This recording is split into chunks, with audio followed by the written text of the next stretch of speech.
prático. Assim, em termos gerais, as redes neurais baseadas em grafos são métodos baseados em Deep Learning que operam no domínio dos grafos. Lembrando que os grafos são estruturas de dados para espaços não euclidianos. Como Graph Neural Networks, podemos desenvolver tarefas de Node Classification, Link Prediction, Clustering e Graph Classification.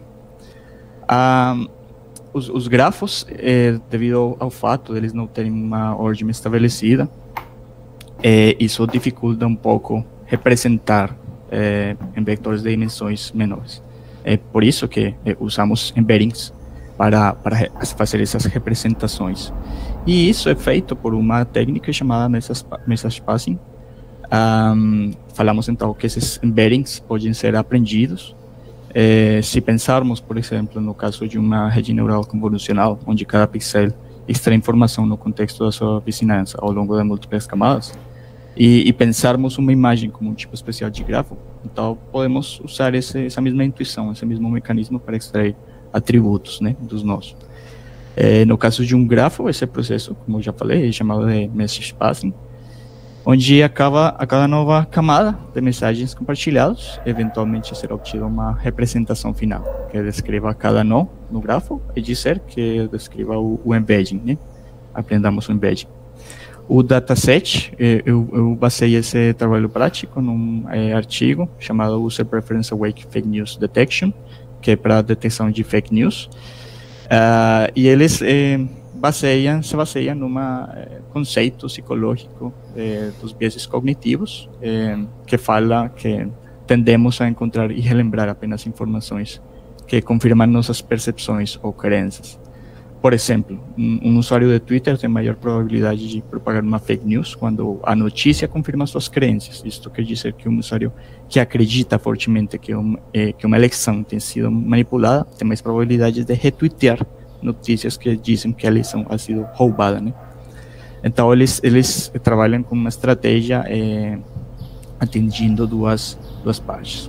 Umas preferências endógenas do usuário, isto é, o conteúdo e historial dos posts do usuário, e o contexto exógeno, que nesse caso seria o padrão de retweets na rede social, como são propagados esses retweets. Esse artigo baseia-se nesse dataset Fake News Net. Então, o primeiro que eu fiz foi importar o dataset e dividir, né, o dataset em um subconjunto de treinamento e um subconjunto de teste. Explorando em termos gerais o dataset, podemos olhar aqui que tem 63.432 nós, se somarmos todos os nós de todos os grafos, e temos 1092 classes. Já uma exploração mais específica, tomando uma amostra desse subconjunto, temos que cada amostra é um grafo. Então, o que a gente tem aqui é que temos um problema de classificação de grafo, onde cada notícia é classificada como falsa ou verdadeira. Cada nó é composto por 310 dimensões, 300 para historial de tweets codificados. Esses tweets são obtidos os últimos 200 tweets mais recentes, e eles são codificados por meio de um modelo Word2Vec pré-treinado, e 10 atributos relacionados com o perfil do usuário, daquele usuário de Twitter. Então, olhando para a amostra, temos aqui que essa dimensão aqui, ela é estática, e essa dimensão aqui varia dependendo do grafo, né? Então, temos aqui que cada amostra é um dicionário, né? Já temos essa informação codificada, temos nossa lista coordenada, né? Que daria as arestas, estas seriam os vértices, estas seriam as arestas, e finalmente teríamos a classe, né? Classificar. Para visualizar melhor o grafo, eu utilizei essa livraria NetworkX, que é uma livraria para um paquete para criação e manipulação de grafos. Então, dá para ver bem aqui como é feita essa distribuição da rede de retweets, né? Partindo de um tweet originário, e como ele vai se retweeteando, né? E como outros usuários baseados nesse tweet originário vão retweeteando esse post. Geralmente para tarefas de fraudes, detecção de fraudes, as classes são bem desbalanceadas, mas no caso desse dataset eles estão bem balanceadas, então isso não representa um problema como tal. Toda a informação é inserida nestes data loaders da livraria Torch Geometric, que é a livraria especializada para redes neurais baseadas em grafos, que vai fusionar todos os objetos de treinamento e de teste em mini-batches. Nesse caso, cada mini-batch é de 128 é o tamanho. O modelo, para o modelo foi criada uma classe Graph Neural Network. A classe contém 3 instâncias de 3 camadas convolucionais. Temos as transformações lineares, que vão receber os Bayesians finais do grafo e retornar um valor só. Então, essa parte aqui é a encarregada de fazer obter o embedding final para cada um dos nós.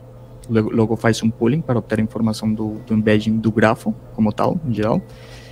E essa parte aqui faria a obtenção dos embeddings dos tweets, das informações, dos features de cada um dos nós. Finalmente, depois eles são concatenados, esses embeddings, o embedding do grafo e os embeddings dos tweets, da informação dos tweets são concatenados, passados por uma camada linear, e finalmente esse resultado é passado por uma sigmoide, uma função sigmoide, para obter o valor único, né?